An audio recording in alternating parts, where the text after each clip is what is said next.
video, please.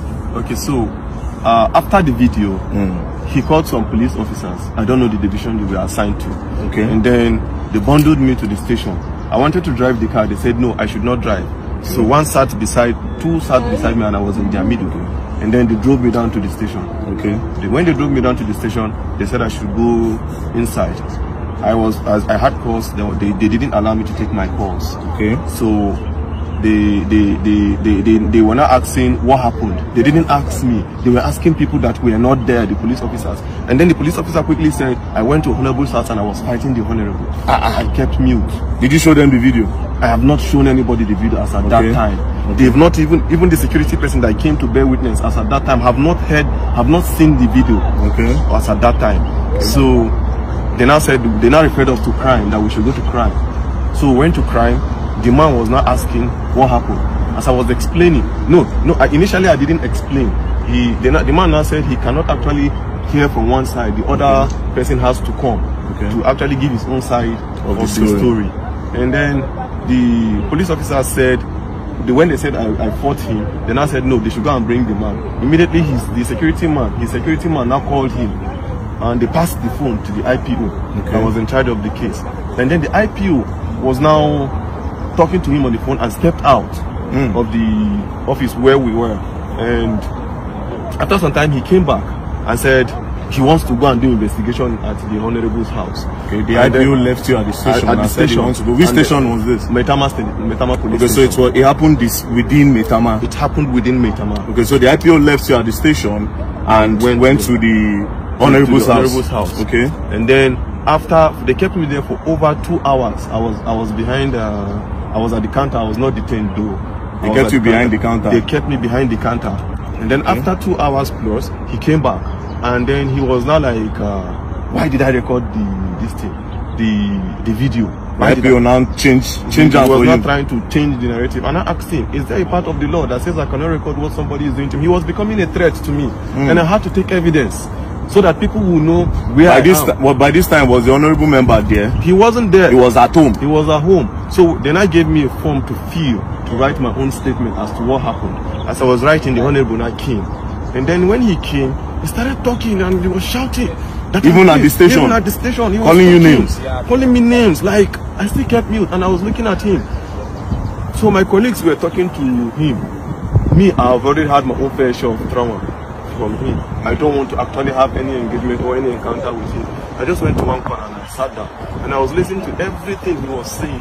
All the names he was calling me. You common boat driver, you're a poor man, you have pride in your poor, you have this, you have that. I kept mute. I said, so the problem you have now is a poor man cannot speak, that I'm in Nigeria and I shouldn't be treated as a foreigner in this country, as I'm from Delta State and I cannot be treated, I cannot have you treat me like a foreigner in my own. Now, when did you leave the station? I left the station at about, I think some minutes to 3 or so. Where's your car? My car is still at the station. So the police collected your car? They collected my car. And you left the station this morning? Yeah, I left the station. Was the honorable member detained? He wasn't detained. They let him go? They let him go. That's really, really sad. Now, I want to ask you a question. The woman that sent you that message, do you know her name? I didn't know her name per se. Do you know her business name? I don't know her business name. It was a request. But I think I checked from my boat app. I think the last request that came in when I tried calling from the app, it was, I think, Gloria. Gloria? Yeah. Because she said something in that video. She said something like, and do you know who he is? She was also supporting him. That's why I'm asking you that if you know who she is. Now, what did you go and deliver to him? What even really happened? Just give me a brief summary of what happened before that video. Okay, before the video, I actually got a request on boat.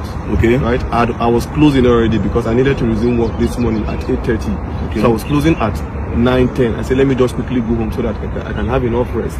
So I got this request to Metama. I felt it was a normal request.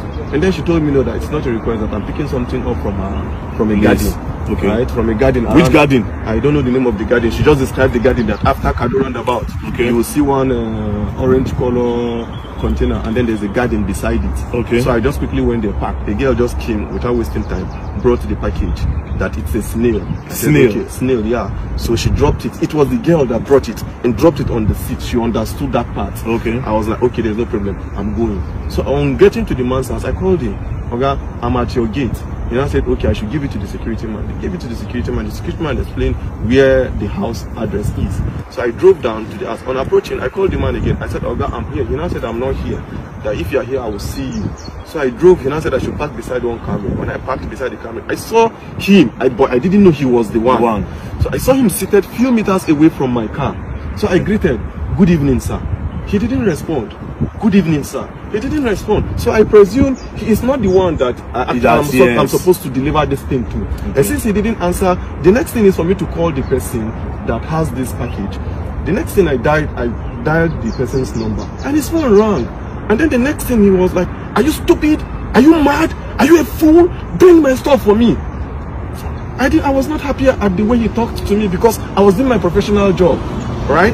I was not happy. So I was like, okay, this thing you're saying to me, it has not gotten to eat. Normally, I'm not even supposed to bring this thing to you. You are supposed to come and pick it yourself. Yeah. That was the only thing that got him angry. You're asking me to come to your car to pick my stuff? Are you okay? Do you know who you're talking to? It's okay. I can see the anger on your face, don't worry. The truth is that Nigeria is for everybody. Nigeria is not for one person.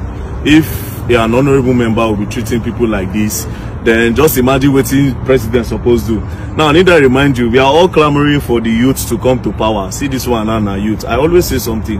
The youth are looking for a better, they are not trying to make this country better, a lot of them. They want to get power to do worse than these people because they have a better way of hiding this evil than these old men in power.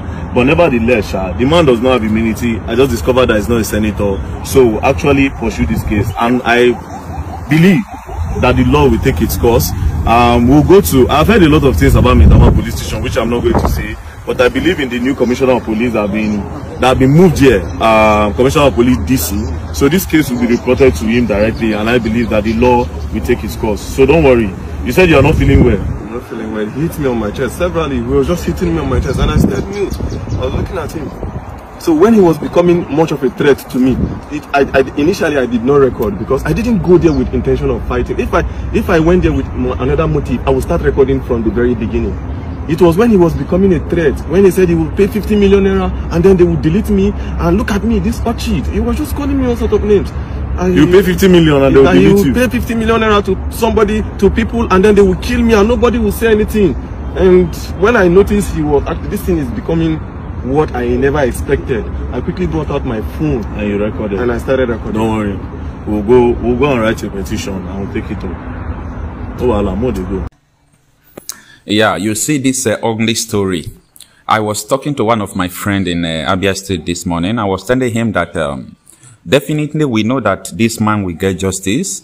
This my brother from Delta State will get justice. Because if this man did not get the desirable justice, we don't have problem with the police and the government. You see that House of Rep member, it is a promise that if the government and the court who are supposed to give justice did not give justice, we are going to beat him blue and black.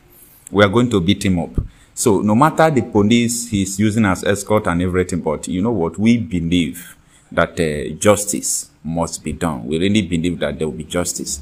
So that is it. You see how the guy narrated everything that transpired. That is to tell you the injustice in this country. The poor man cannot get injustice. Where these people are supposed to flex muscles are where the insecure people causing insecurity are. After all, these are the same people causing insecurity. They will see kidnappers, they will not, they will, you know, they will leave them. They will see armed robbers, they will leave them. But once they see someone who is struggling, they will use them to flex muscle. Just look at what this man did. Unfortunately, he don't know that he has ended his career. Anywhere this man will be seen in the marriage, anywhere, if justice is not dispensed to this guy, this man will be stoned. Let him not be seen anywhere in the public unless justice is being dispensed to this guy.